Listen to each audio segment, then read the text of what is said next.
So, what really happens to your body when you quit smoking? Today, we're diving into that exact question, a journey of recovery that, believe it or not, affects way more of us than you might think. We're going to break down, step by step, what goes on inside when the smoke clears. But first, let's make this personal for a second. Think about it. Are you a chain smoker, lighting up every day? Maybe you're an occasional smoker, just at parties or when you're out with friends. Or maybe you've never even touched a cigarette, but you're often around people who do. You see, we have all these different labels, but here's the thing, your body doesn't care what you call it. It doesn't measure your intention, it only measures your exposure. Secondhand smoke means firsthand damage. Simple as that. And that's the kicker, right? Smoke doesn't ask for permission. It just goes right into your lungs, and those chemicals get to work instantly. Which actually brings us to the science of the addiction itself. So, let's talk about the science of the trap. We're going to get into why quitting feels so incredibly hard, and I'll show you that this isn't about a lack of willpower. It's all about brain chemistry. Okay, so picture this. When you smoke, nicotine rushes to your brain in mere seconds. It literally hijacks your neural pathways, latching onto receptors and flooding your system with chemicals, especially dopamine. This creates this really powerful but totally artificial feeling of pleasure, and it trains your brain to want it again and again and again. And that whole cycle leads to something very real, a recognized medical condition called nicotine dependence. It's basically a state where getting that nicotine hit takes priority over everything else. It's all driven by this intense desire to either feel good or, just as powerfully, to stop feeling bad from the withdrawal. It is a trap wired right into your brain. But okay, that's the hard part. Here's where the story really turns around. Because the moment you stop, the healing starts. Let's look at what happens in just your first month.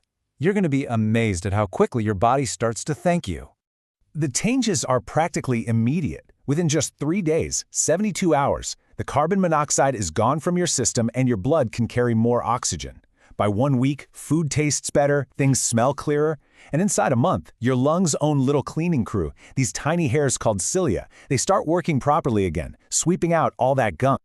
And get this, the benefits aren't just on the inside. Research shows that even your skin color can visibly improve in as little as 1 month. All that improved oxygen flow literally gives your skin a healthier, brighter glow. Now, those short-term wins are fantastic. They're great motivators. But the long-term transformations, well, that's where you truly start to reclaim your future. Let's look at the huge milestones on this long road to renewal.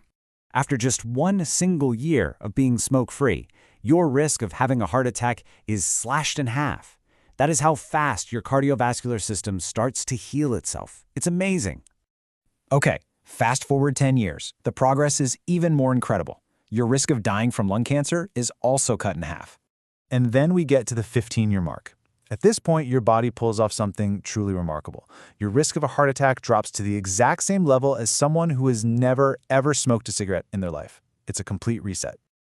Now, if you're sitting there thinking, well, it's too late for me, I've smoked for decades, listen to this. Research has some powerful, hopeful news. Even after years of smoking, your body has these reserve cells, healthy, undamaged cells. And when you quit, they can actually come out and start rebuilding the lining of your airways. It is truly never too late to let the healing begin. But the benefits don't just stop with your physical health. Quitting creates this positive ripple effect that touches your mental well-being, your bank account, and even your family. Okay, let's bust a major myth right now. A lot of people smoke to relieve stress. But that calm feeling, that's not actually calm. It's just the temporary satisfaction of a nicotine craving. The reality is, once you push through that withdrawal phase, studies show that quitting actually reduces anxiety, depression, and your overall stress levels. And then, of course, there's the money. Let's talk about the financial boost for a second.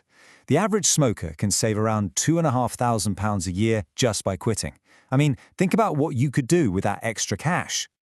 But, maybe the most powerful ripple effect of all is the one on the next generation. The research is clear. Teens whose parents smoke are 4 times more likely to become smokers themselves.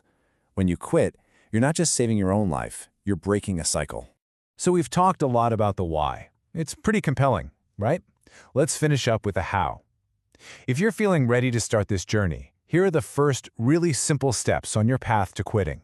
First, find the right tools for you.